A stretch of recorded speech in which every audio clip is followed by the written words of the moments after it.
Baik, para pembelajar sekalian, ketemu lagi dengan saya masih dalam konteks bahasan komunikasi persuasif. Namun dalam pertemuan kali ini kita akan lebih membahas sesuatu yang sifatnya lebih praktikal ketimbang teoretikal dibanding dengan bahasan-bahasan sebelumnya. Sebagaimana telah diungkapkan pada uraian atau pembicaraan kita terdahulu, bahwa proses komunikasi persuasif itu sebetulnya tidak berbeda dengan proses komunikasi lainnya. Yakni di sini melibatkan unsur-unsur proses komunikasi. Dan unsur proses komunikasinya sama. Hanya bedanya di sini, saya ingatkan lagi, komunikasi dalam konteks persuasi ini akan selalu dipandang sebagai sesuatu yang bersifat mekanistik dan juga linear. Oleh karena itu, perspektifnya pasti akan merupakan perspektif behavioristik. Dengan itu utamanya adalah pembiasaan, pelaziman, atau conditioning. Makanya agak sedikit di situ ada formulasi yang disebut dengan dipaksa, kepaksa, bisa, biasa. Walaupun mereka tidak akan merasa terpaksa karena ujungnya yang kita cari adalah kesukarelaan, bukan kesukarelaan. Baik. Kalau kita ingin lebih mengenali dulu apa saja itu komponen komunikasi persuasif, sama dengan komponen komunikasi lainnya. Kita jawab saja formulasi yang berbentuk pertanyaan atau formula dari Harold Laswell.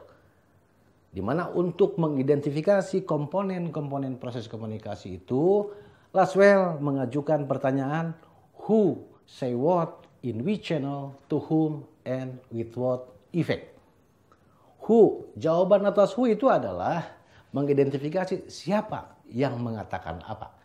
Artinya di sini adalah komponen pertama disebut dengan sumber atau komunikator.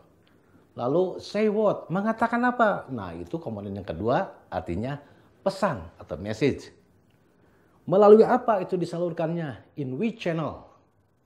Melalui katakanlah media tertentu ataukah langsung interaksi tatap muka? To whom, kepada siapa pesan itu disampaikan. Yaitu berbicara komponen yang keempat yang disebut dengan komunikan atau receiver atau penerima. Dan komponen terakhir with what effect, untuk tujuan apa. Efek apa yang ingin diciptakan, ingin diwujudkan. Nah, efeknya jelas adalah perubahan perilaku. Lebih khusus dalam komunikasi persuasif adalah perubahan sikap. Nah, di situ. Jadi unsur proses komunikasi itu bisa kita singkatkan sebagai SMCRE. Search, message, channel, receiver, dan efek di situ. Atau komunikator, pesan, media, komunikan, dan efek di situ. Nah, jadi itulah berbicara tentang unsur proses komunikasi.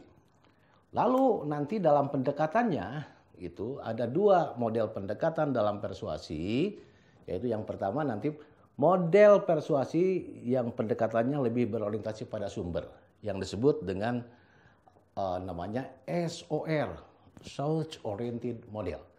Model komunikasi persuasi yang orientasinya pada sumber, di mana nanti dalam proses persuasinya dituntut adanya dalam tanda petik nih keperkasaan sumber.